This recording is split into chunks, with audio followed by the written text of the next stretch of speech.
Toni's been coming to our meetings off and on over about 7 or so years. And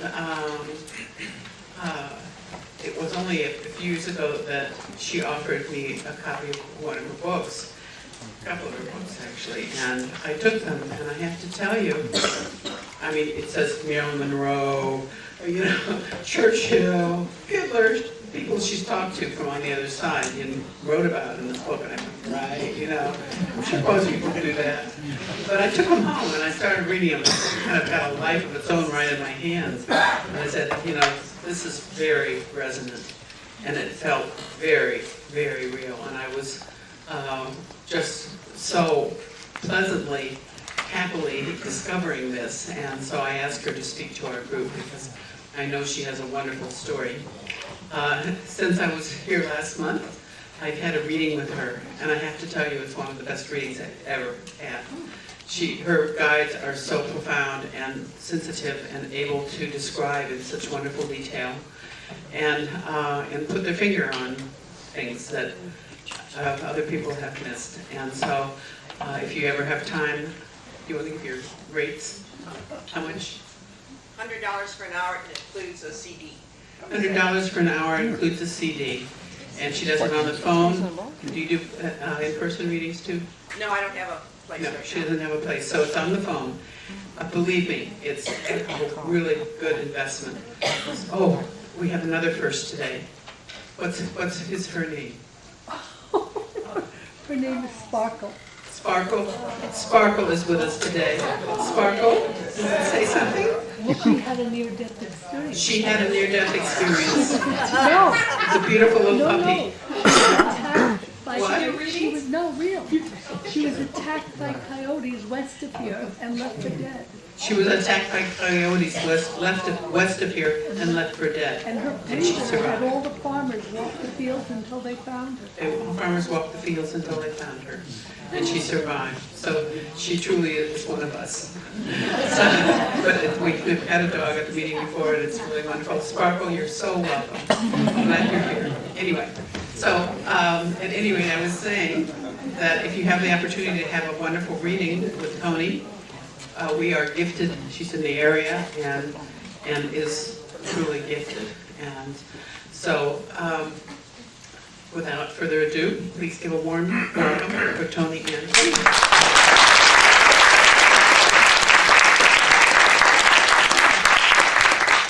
Hello, everybody. Oh, It always amazes me when I come, the energy that is in this room. I mean, people have talked about it before, but whenever you have had a near-death experience, or you are very much into following your spiritual path, your guides go with you. You come to a meeting like this, they hang out, hang out right with you. They particularly come when there's going to be a room full of other spirits because they enjoy the energy, the camaraderie. When Diane was mentioning the lady who's going to be here about orbs, orbs are energies of spirits. And when you are in a room like this, if you take digital photos, you will very frequently see orbs all over the place. Now, I'm going to do something nice, and I'm also going to do something bad. We have a book that we did called Healing with the Universe, Meditation and Prayer. And it's a book that it was sort of the first one we did. We did it along with our first interview book.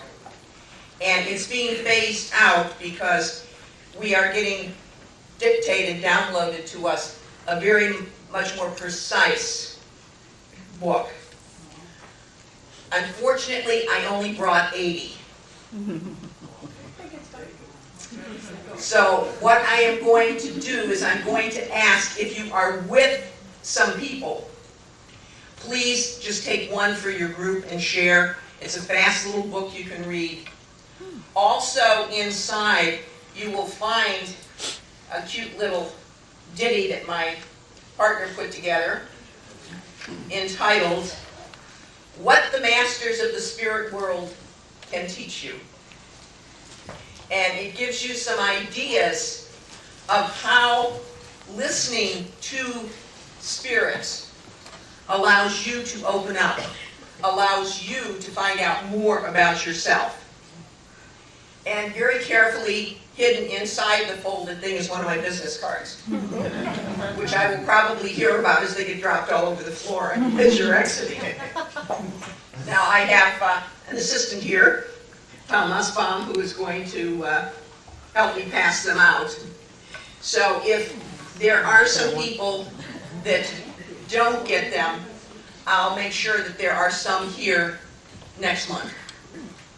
I was carrying a bunch of books when I came in today, and that's all of those that I could handle. Who am I? That's a question that I asked myself many, many times in my lifetime. And I found that I identified myself most of my life with whatever my position was. I'm a social worker. I'm a traveling sales representative. I'm a medical technologist. And for 27 and a half years, I was an assistant Cook County State's attorney, working in the felony trial division.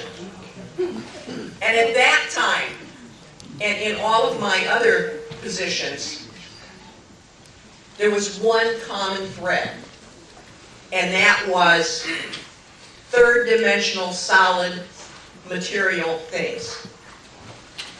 If I could not pick up and show you talking about, it didn't mean anything to me. Because as a trial attorney, I could not show it to the judge, to the trier of fact, to the jury, and have them believe me, because I couldn't prove it. So I was a very, very physical person. I had 2 near-death experiences. One of them when I was 6 years old, during the old TNA, the tonsillectomy and adenoidectomy that they did on all the kids back in the 40s and 50s. And I remember that I felt that I was on the front end of a train engine, going as fast as I could with the wind coming back and hitting me, and I was going toward this bright light, and I could hear all of the noises, and I could hear people cheering me on. And the closer I got to that light, the more I felt that I was light and the world was fantastic. When I came out of it, they said, "Oh, you just had a reaction to the ether we gave you." It was a hallucination. So I said, "Okay, what's a hallucination?" Everybody wanted to discount the fact that I might have had an experience that was other than normal.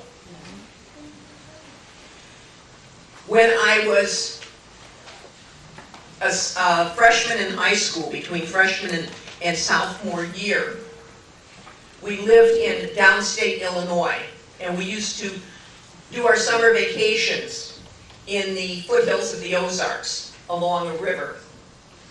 And I was big into swimming and diving and everything like that. And one side of the river, there was a cliff. And we used to dive off of the cliffs into the river.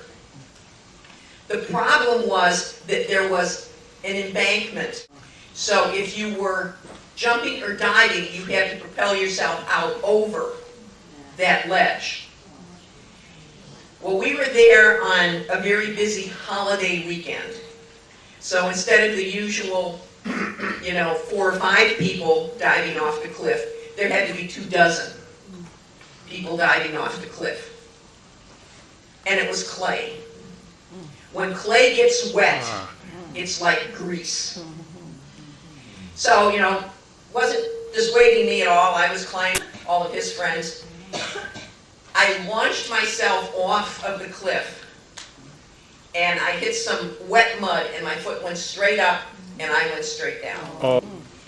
Right onto this embankment. Well, needless to say, that was the end of consciousness, and I just felt myself very slowly and gracefully, I'm sure it wasn't graceful, going with the current down the river. I revisited all of the things that I wasn't very proud of having done. I mean, I was, you know, all of like 14, 15 years old, but I still revisited every little thing, you know, every little lie, you know, every little exaggeration, borrowing of cookies, you know, and then denying it, you know, things like that.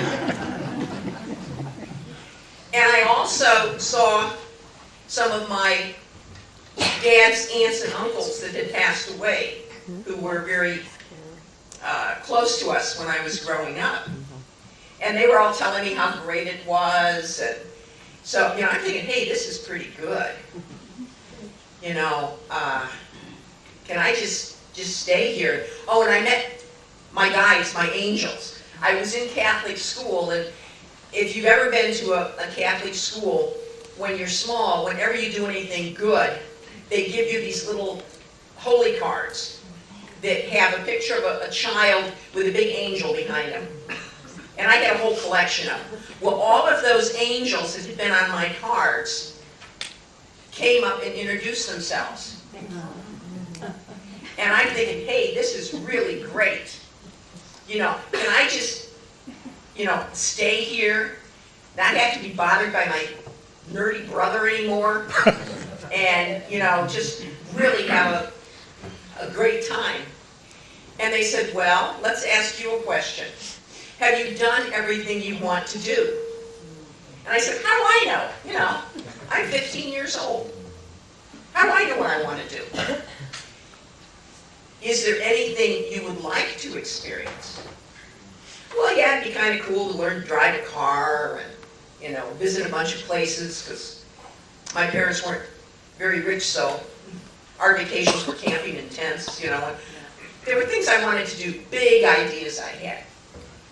They said, well, you can stick with us, or you can go back to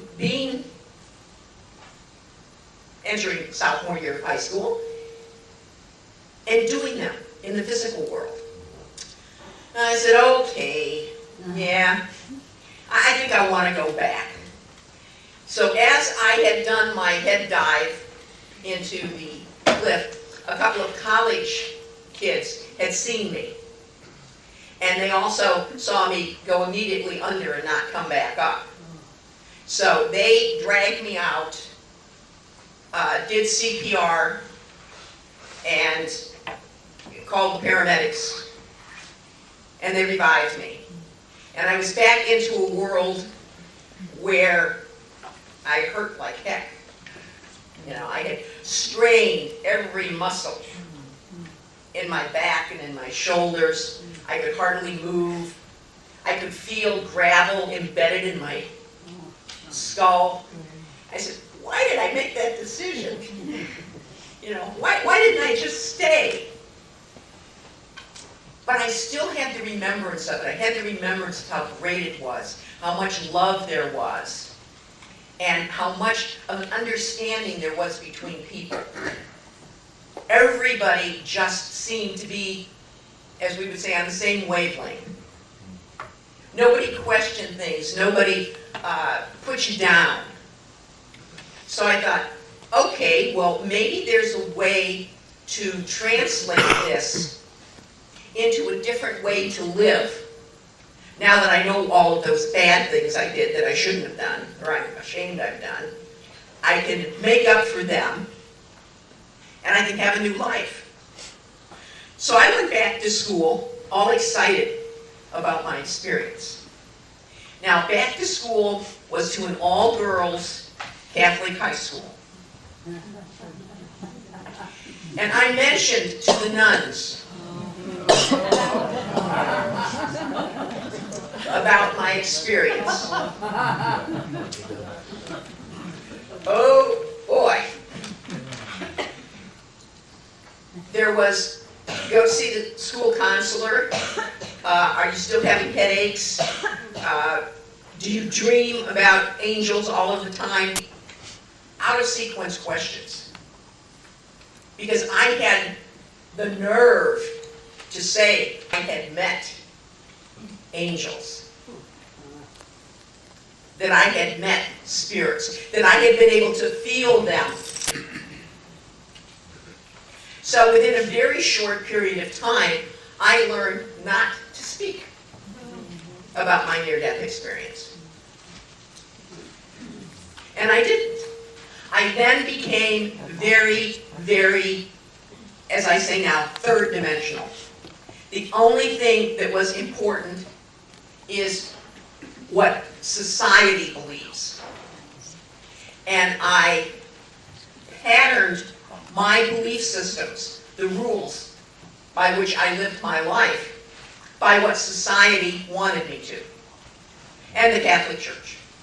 Because I continued on through high school and 2 years of college in Catholic institutions. And it was the same thing. They told me what to think, they told me what to believe, and I didn't think I had a choice.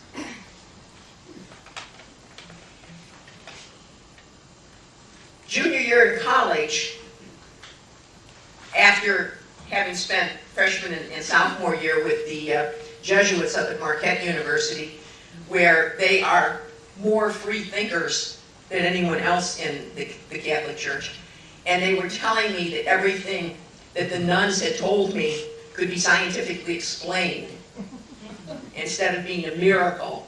And I'm beginning to think, you know, what's with this? Don't you people talk to each other? You know, isn't there a standard set of rules for living? So I decided to go off on my own. But I was still very much controlled by the way I had been brought up. And one of the things, particularly with the positions I had of being a medical technologist and a social worker, was to be in control. And then when I became a trial attorney, oh boy, do you have to be in control. You can't ask a question on trial unless you know what the answer is. Unless you want to just automatically admit that you're a goof. So everything became control, control, control. And during this period of time, I lost my sense of feeling.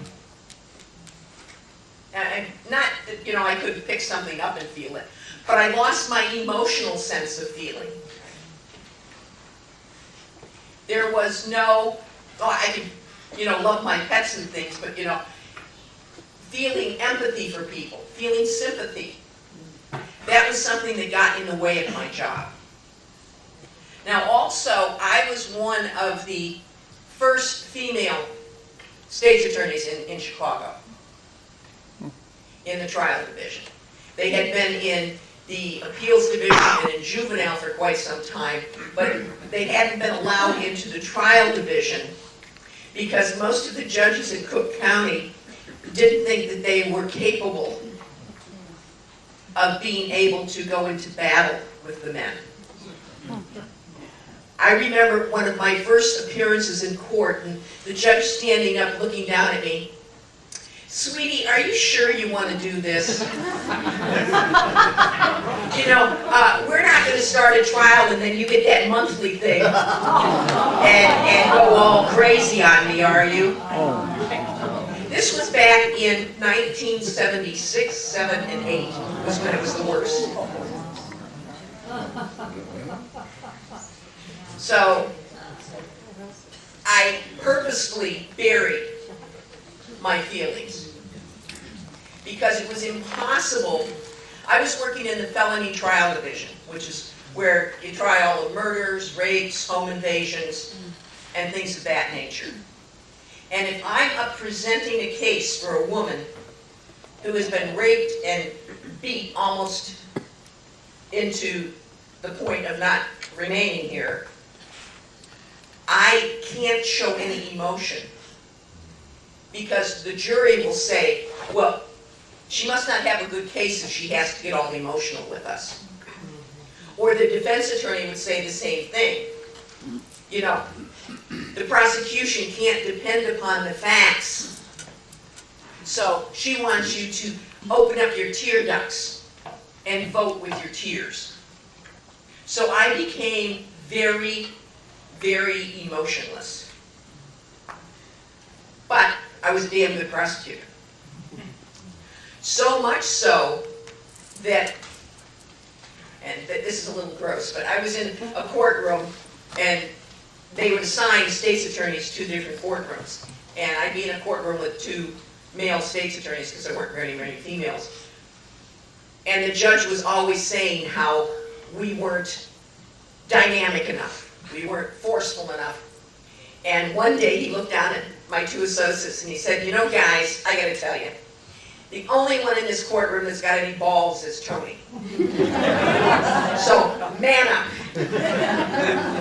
And, you know, I didn't know how to take it at first.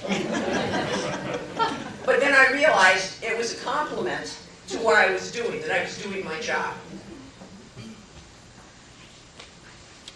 Nothing non-physical ever entered my being.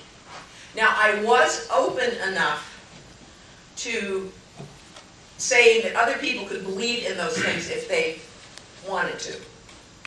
But it just wasn't for me. One day I'm walking my dog in the forest preserve. Out in Lake County, they got some beautiful forest preserves out there. And it's just the dog and I going through the woods. And I hear this voice that says, why do you hate yourself? And I looked all around, and that was just been a straight thought in my head.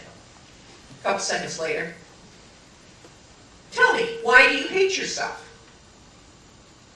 And I said, whoa, is there somebody trying to play a trick on me? So I looked down at the dog, and he was just sniffing. It wasn't him. And I looked around, I couldn't see anybody hiding in the trees. So again, I just shrugged it off, went going through the pathways, and the question came again. Why do you hate yourself? So I fell back on my skills as a lawyer. What do? We argue. We try to convince whoever it is on the other side that we're right and they're wrong. So I started arguing with this voice. What do you mean that I hate myself? How can you say that? How can you even believe that that's true? And the question would periodically come again, and I just get more vehement and more vehement. And have you ever had a really good argument going with somebody, and you're solid on your point, and they're solid on their point, and then all of a sudden they change the question slightly, so that you don't realize they changed the question? Well, the question changed to, well, what don't you like about yourself?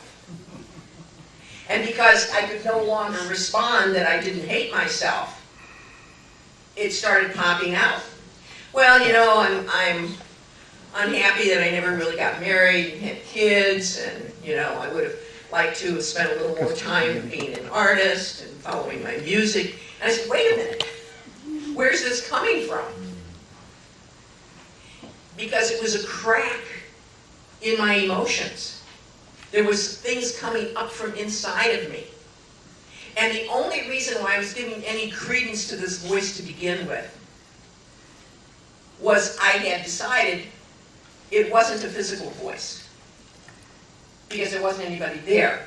But what I did realize was that not only was I hearing it in my head, but I was feeling it. inside of me as well. So I said, oh, life isn't as great as I thought it was. There must be something more to life than I've ever had. Here I'm a top trial attorney, I'm running my own courtroom, I get 4 weeks vacation a year, get a fairly decent salary, I'll get an excellent pension when I retire, but I'm not happy. I think I'm happy. But when I go and really go deep inside, I'm not. So I said, okay, gotta explore this. I go into a health food store to pick up some soy milk. And they put a copy of the Monthly Aspectarian, which if you're not familiar with it, it's a metaphysical magazine here in the Chicagoland area, into my bag. And I said, oh, okay, thanks. And I get home and I take out the milk and I take out the magazine and it falls open to an advertisement for a spiritual encounter group. Universe has been sending me messages ever since. But this was its first, spiritual encounter group. And I said, well, I don't want to become involved right now in anything where they use the word God or organized religion or anything like that because it doesn't feel right to me. I want to make my own decisions. Let me check out this spirituality thing. So it was an 8-week course, and I went to it, and I'm hearing all of these things that I'd never heard before about reincarnation, about past lives, about out-of-body experiences, about near-death experiences. Oh, that was what I had. And during the entire 8 weeks of the class, even though I made my living with my mouth, I don't think I said a dozen words. I was just there like a sponge, absorbing. Give me more. Tell me. Tell me who I am. Tell me what I am. So at the end of the course, it was right around Christmas time, and I have a habit of giving myself nice Christmas presents. So I decided I was going to sign up for a past life regression, which is done under hypnosis. And the facilitator for this course just happened to be a hypnotherapist, Doc. And I was talking to him about it, and usually he had about a 6 or 8 week waiting period, and he had a cancellation for the next Saturday. So I said, okay, let's do it.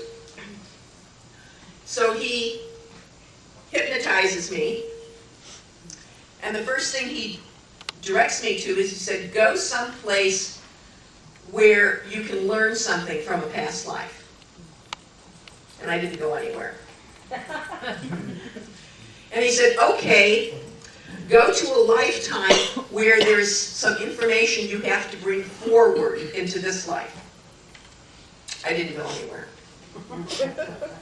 Now he's thinking, here's another control freak attorney.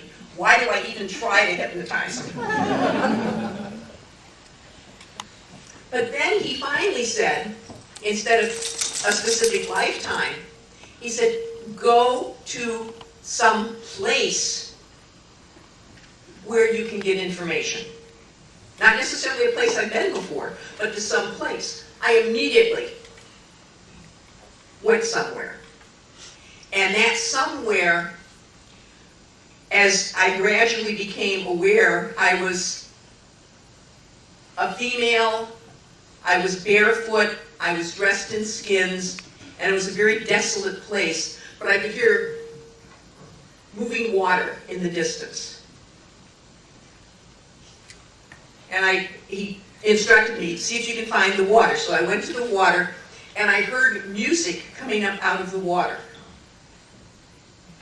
And he said, ask the muse, the river, the spirit, why you're there.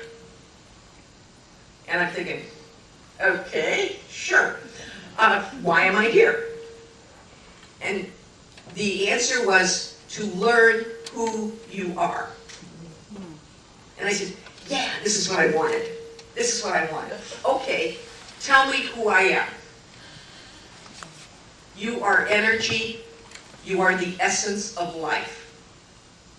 I said, okay, you want to translate that for me, please? You know, because I mean, these are all new concepts to me. You are part of everything that exists. Okay. So then the hypnotherapist said, okay, ask if there's some place that you can get more information. So I asked the question, and the voice said, yes, go further back. Well, I'm already thinking that, you know, I'm someplace in Neanderthal, because I'm, you know, just in skins and everything, further back. So I said, okay, let me go further back. And I was transported into space. And I was nothing more than an amorphous cloud of energy. Like an orb, but without form. And around me were geometric figures. And each one of these geometric figures, as I went up to it, gave me information about the amount of knowledge that my essence had, about my point of creation, that I was broken off from source, what all that is in the universe, that I was part of everyone else.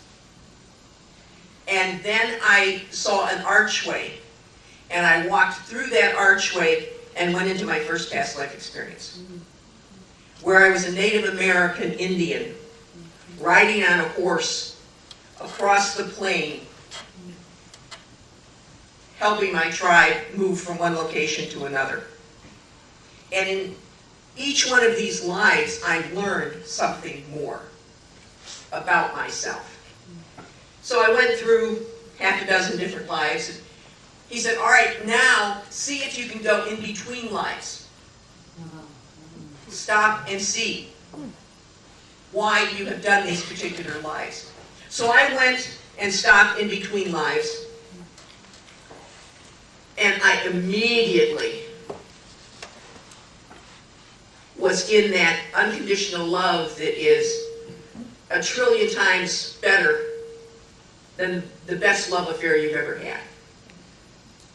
It was just beyond explanation. I felt like I was in a cocoon of love, with everybody loving me and me being able to love them. I was, with my thoughts, able to go to visit places, to see people, and it was just absolutely phenomenal. And I said to myself right then, I want to stay here. Don't want to come back. Unfortunately, the hypnotherapist had other ideas. So he said, ask how that you can visit this place when you want. And I was told that I can do it with my intention and with a purity of thought, that I don't put any conditions on it, that I don't try to bring anyone else in with me, because this was my essence. And that it is inside of me. It is what animates me. So I have the ability to get into it at any time I desire. So this was mind-boggling for me. I went back to the courthouse, and I guess I was kind of a sourpuss most of the time, or at least, you know, very serious about everything. And I still had about a year before I could retire. So I would go into court, with a smile on my face. Freaked everybody out. More than once, you know, prosecutor be standing here, defense attorney be over here with his client, judge would be up there, and I could see the defendant looking over at me, and then he, you know, the elbow to the defense attorney, what's she smiling about? She never smiles. Does she have an agreement with the judge? Did you sell me out? What's going on here? And I found that even with a smile on my face, I could be the same, not nasty, but the same controlling person I always had been. It's just that I didn't take it seriously. I did my job, but it wasn't who I was anymore. I also found that hypnosis was such a great tool because I continued to work with the therapist to get rid of all of the walls I had put around my emotions so that I couldn't feel them. And we very slowly tore down all of those walls that prevented me from being able to feel. I thought that when I retired from the state's attorney's office, I was going to do hypnosis. I was going to do past life regressions and hypnotherapy. I was already a Reiki master teacher. That was my one little foray into the non-physical prior to this, because I actually felt energy. So I thought, well, it may be invisible, but I can feel it, so it doesn't, you know, go against my rule of nothing that I can't see, because I could feel it. And I thought that's what I was going to do. Time comes for me to retire, and I had just started talking with my guides on a regular basis. I was so hung up on the physical still at that time that I was having trouble meditating. And it's very difficult to talk to non-physical beings if your mind's going, you can't get through to them, or at least you can't hear them. So the way I did it was I let my friend hypnotize me, went down, met my guides, and then we set up different ways for me to very gradually get into a conversation with them by shutting down my mind. When it was time for me to retire, I'd been talking to him for a couple of months, and I still was a big skeptic. You know, this going from a physical world into a non-physical spiritual world, you know, I didn't know how much of it I believed and what was there. So I was talking to him one day, and they said, you know, if you want to experience non-physical energy in a big way, you should go to Sedona, Arizona. It's a place that will help you bridge that gap between what you can see and what you can feel. So I said, okay, that sounds good. I mean, I've been curious about Sedona for a long time, but you know, I'm still not sure who you guys are. So if you want me to go there, the retirement bill had come up, and we could leave the county at the end of November in 2002. They tell me to go to Sedona along about the 10th of November. And you know, Thanksgiving is the worst travel time in the United States. So I'm thinking by the 10th there's going to be a plane seat available. So I said, okay, if you guys are who you say you are, and I'm not saying you're not, but just let's suppose you're not who you say you are. Let's have a little proof. Get me a nice seat on the airplane at a decent price. And I read about this one place out there in Sedona called the Heart Center. And I read they have some condos. Give me one of their condos. And oh, by the way, I'll need a car to drive from Phoenix to Sedona. So give me a nice car that's going to get me up in the mountains with no trouble. And I'm thinking, boy, this is put up or shut up time. Within 36 hours, all of my conditions had been met. And in some very interesting ways. It turned out that this center only had 2 condos. Somebody canceled. That there was an illness in the family and they couldn't come. I get to pick up the car, and they had rented all of the ones that I had reserved, so they upgraded me at the same cost. The seat I got on the plane was discounted because they were trying to fill up the plane. And I'm thinking, hey, I like these guys. So I went out to Sedona with no expectations. And I have found in my, what I call my new life, this life that is truly me, if you have expectations, you limit your outcome. Because if you have expectations, you are trying to control the situation.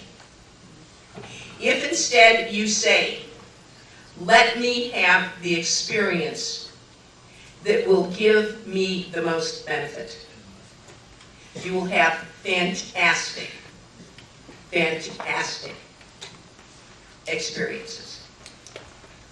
So I went out there, and the woman who was going to run my program, who was the head of the Sedona Heart Center out there, was a trance channeler. Now, I had no idea what a channeler was. I had never heard the term before. And I didn't know what a trance channeler was. I heard a little bit about the term psychic, but that was it. So I'm thinking, okay. So she comes in the first night I'm there, and she said, all right, I'm going to do a reading for you. And I have to go into a trance. So I get comfortable, and she goes, oh, oh my God, what did I get myself into? It was just like this screeching. And then, you know, her voice changes, and she starts talking. She said, the first thing I see is I see 100 doors around you. And behind each and every one of those doors are more openings. And within and behind each opening is some spirit, angel, or being of the light that wants to work with you. Okay. So she comes out of her trance, and I said, what does that mean? I have no idea. We'll see. So every morning, she would come in to plan the day, because we had thrown the schedule that had been made out the door, because her guides had said that every day my guides were going to tell us what the schedule was going to be. Now, the only way I could talk to my guides was to go into self-hypnosis, take me down, shut my mind off, and they would say, okay, you need to go on a vortex tour, you need to have EFT or whatever. And the practitioners were always available, even though they hadn't been, you know, pre-scheduled. So the second morning she comes in and she says, okay, what are you supposed to do today? And now I'm supposed to ask you what my day is going to be like. And I said, what? Have your guides tell me what my day is going to be like. So I thought, what the heck, you know. I can be an absolute fool out here, and I never have to come back to Sedona again. So I'm just going to go with it. So they said, okay, there's going to be so many people come in for massages, so many people come in for tours, so many people come in for tarot readings. There's going to be a grandfather, his daughter, and granddaughter come in to inquire about vortex tours, and he's going to think it's too expensive, and he's going to leave. He's going to come back about 4 hours later with 4 more members of the family, and all 7 of them are going to go on a tour. And I'm thinking, okay, make what you want of that, you know. I did my shtick. So she comes back that night, and she says, Toni, you'll never guess what happened. And she goes over each one of the things that my guides had said, and they happened exactly as my guides said. Now, big skeptic here. Remember, I'm not that far removed from being the skeptic. What's running through my head? She really wants to hook me and reel me in, doesn't she? So she's going to tell me exactly what she wants to hear. So I said, okay. So we continued to do this, and every experience that I had, whether it was music therapy or vortex tours, I felt it through my whole body. I felt the energy of the place. I felt myself shifting from a solid, immovable object to one that was more connected and flowing with the energy, and I absolutely loved it. Well, it got around to the practitioners about a couple of my sessions with Suzanne. So about the third day, I'm having a session with somebody, and after we finished, she said, will you do a reading for me? Another term I had no idea what it meant. So I said, oh, you mean you want me to read you a book? No. Reading, you know, that thing you do with Suzanne. I said, oh, that. So I said, okay. So I got lowered myself, self-hypnosis to clear out all the monkeys and the gerbils on the wheels. And she started asking me a bunch of questions. And she asked me about her plans for the future, about building a studio in Hawaii, her son, her grandson, and it just went on and on and on and on. Well, that was the longest I had ever been in such a clear state, such a state with the energies. At the end of it, you know how you see credits at the end of a movie? Well, because it had been so long, I saw all these credits. And it was the name of all of the spirits or higher selves that had participated in the reading. Two of my main guides are Archangel Michael and Count Saint Germain. And they would take turns deciding who was going to set my day up for me. That morning, Michael had set the day up. So at the end of this credits, produced and directed by Count Saint Germain.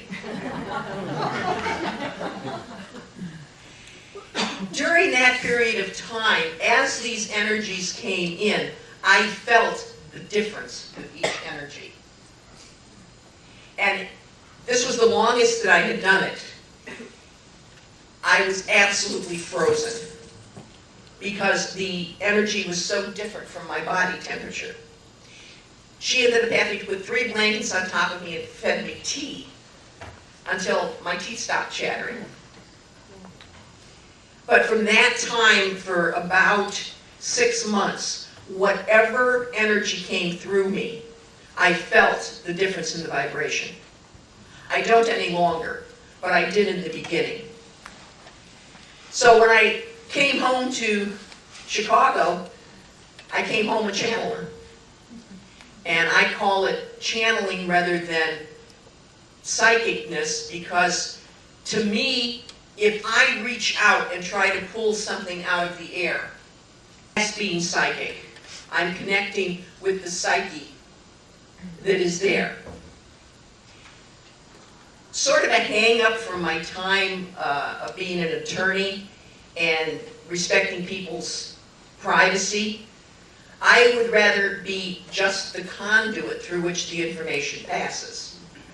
So that's what I do. I open myself up, I clean out my thoughts, and just allow the answers to come through. So if somebody asks me a question, I just know the answer. Don't know where it comes from. I sometimes ask where it comes from and they'll tell me, but I just know it. And it's interesting because it sometimes presents a situation where I will get complementary or conflicting answers to a question. One of the first ones I remembered was a woman asked me, her son was an addict, and she had him in rehab 4 times. And her question was, should I put him in rehab again? And I heard 5 no's and 1 yes. I said, okay, well, the no's tell me why. And they said, because he isn't ready. You are just facilitating him to get to a point where he can go back out and start using again. He hasn't hit bottom. It's not by his choice. So you got to give him a little bit more time before he's going to be ready to really go through rehab. So I said, okay, who did the yes come from? And the answer I got was that it was the energy that was in Mother Mary. And she said, I will always do whatever I can to help a person. So even on the other side, spirits have their opinions. So I come back to Chicago and do a little bit of hypnosis, a little bit of Reiki, but I start doing more channeling.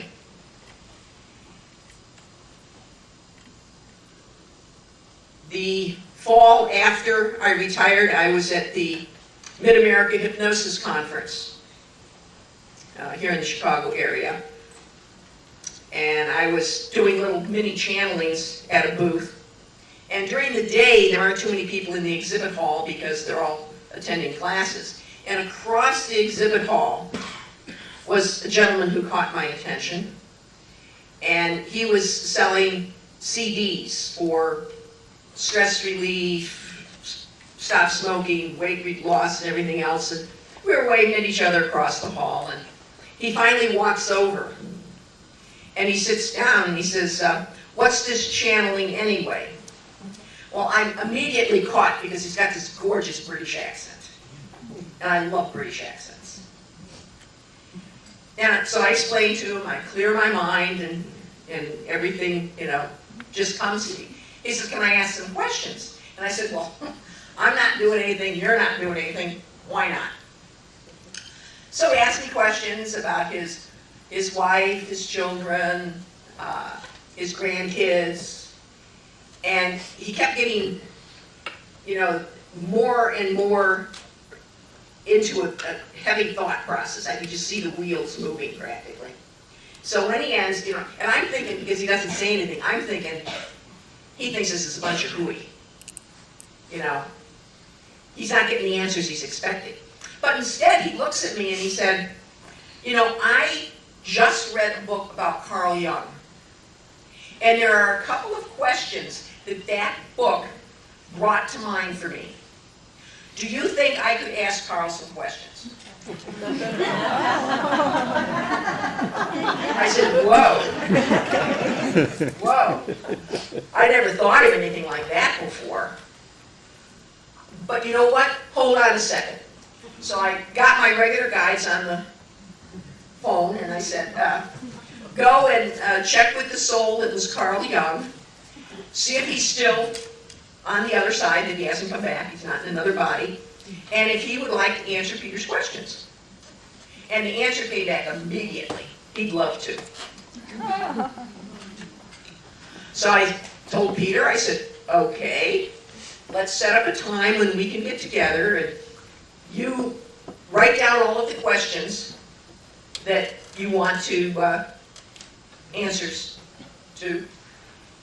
Well, it wasn't for about 3 months that we were able to get together. So he comes into my office, because I had an office at that time, and I think he had 3 or 4 typed pages of questions. And I said, okay. So I go into my, clear everything out of the belfry and get ready to answer questions. And he just goes question, question, question, question, question, question, question, question. And I'm just bringing through answer, answer, answer, answer. And I'm not getting any idea how this is affecting him, because he's showing absolutely no reaction to any of the questions. But he did seem to be getting excited. So, he gets all the papers together and he said, I hate to run, but I gotta go home and transcribe this. Okay. I had a client coming in anyway, so fine. He calls me up a couple of days later and he said, we've got to write a book. Well, that was the furthest thing from my mind, writing a book. Now, Peter had previously written 3 or 4 books. He's not answering me. All right, he had written previous books, so this was nothing to him. So we decided that we would write a book. And that book became Talking with Leaders of the Past. And in the book, we had all of these names, leaders of industry, women who were ahead of their time. All of these people were born in the 19th century. We talked to Gandhi. We talked to Darwin, Einstein, Eleanor Roosevelt, Florence Nightingale. We talked to Pope John the 23rd, which was an absolutely hysterical interview, because we asked him about some of the things going on at the church at the time. It was really interesting. And then we went back and forth about whether or not to talk to Hitler. And we were on the fence about it. What would people say? So my guy said, go ahead, do the interview. You don't have to put it in the book if you don't want to. So we said, okay. And we were doing these interviews about 1 a month in the very beginning, so we were both busy. We would tell my guys who we wanted the next time, so that they, make sure that they were available. Because spirits do have things they do on the other side. They have projects they're involved in, people they're involved with. So when it came to the session before we were going to do Hitler, Archangel Michael came in and he said, Hitler's interview is going to be a little different. I said, okay, how different? He said, well, you're really going to do 2 interviews. The first interview you are going to do with the personality of the soul as Hitler. And the second half of the interview, you are going to be talking just to his soul. That's what I said, oh boy. So we get there and we're ready. And I was sharing an office with another hypnotherapist who was in the room next to mine. And he was doing a past life regression on somebody who was very deep in hypnosis. So we start the interview with Hitler, and he comes in like a caged tiger. I mean, the energy in my office immediately was supercharged with energy. He starts fighting with Peter, telling him that he's not being fair to him. And you could tell that he was paranoid about everything that happened. I mean, it was just very, very intense. The energy was so intense that the poor client, my partner Ed next door, who was under hypnosis, got transported back to a life in the concentration camps. Because the energy was so strong. So we then switch and the soul comes in. And it's the same loving, sweet energy of all the souls we talked to. And it's just an incredible interview. The interviews in that first book have some comments at the end of them talking about the energy that Peter felt during the interview and my comments on how the energy of the soul felt as it was coming through.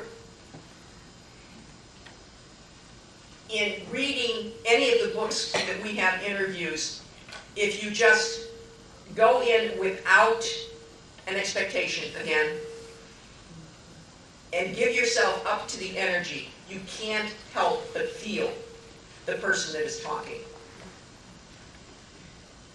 There is something about the words of a non-physical being carrying an energy with them that can be transported to another person. You know how many people in here have ever felt a departed person? Okay? And you know how you can't necessarily see them, or you can't say exactly where they are, but you just feel their essence. That's the way it was with these interviews. And it got conveyed to the paper. It was during the time that we wrote that first book, Talking with Leaders of the Past, that a bunch of questions kept coming up about healing and meditation and prayer. And we were going to just put them into the leader's book, and all of a sudden we decided, no, we're going to put them into that little green book that we passed out earlier. So that's how that book came into being. Talking with spirits is something that anybody can do.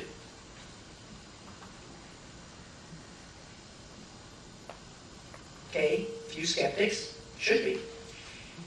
There are some conditions though. Those conditions are that you have to be completely open to the idea. You have to be in a place where you are not trying to control them. You are not trying to trick them into something. You are not trying to use them for your own benefit. Everybody has guides in the spirit world, in the non-physical world.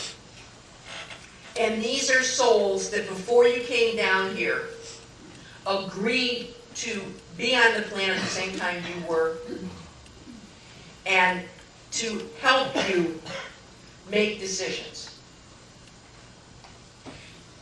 Some people, some religious beliefs would have you understand that these people direct your life and make your decisions for you. No, nothing is more wrong than that decision. A spirit who is of the light, and that means a person who is in love, comes from unconditional love, will never tell you what to do. They will make suggestions, they will give you options, but they will never say, go out and bury $100 in a coffee can in the backyard. They will never say, you've got to go buy that car. They will never say, you have to do anything. They will say, now if you're gonna buy a car, and you're looking at that Ford and you're looking at the Chevy, this is why the Ford would be better, this is why the Chevy would be better. Now use that information to make your choice. Your guides will always come to your assistance if you ask them. The caveat here is that when you ask somebody something, you expect to hear the answer. Well, they don't all communicate verbally. They communicate with certain things like a magazine in your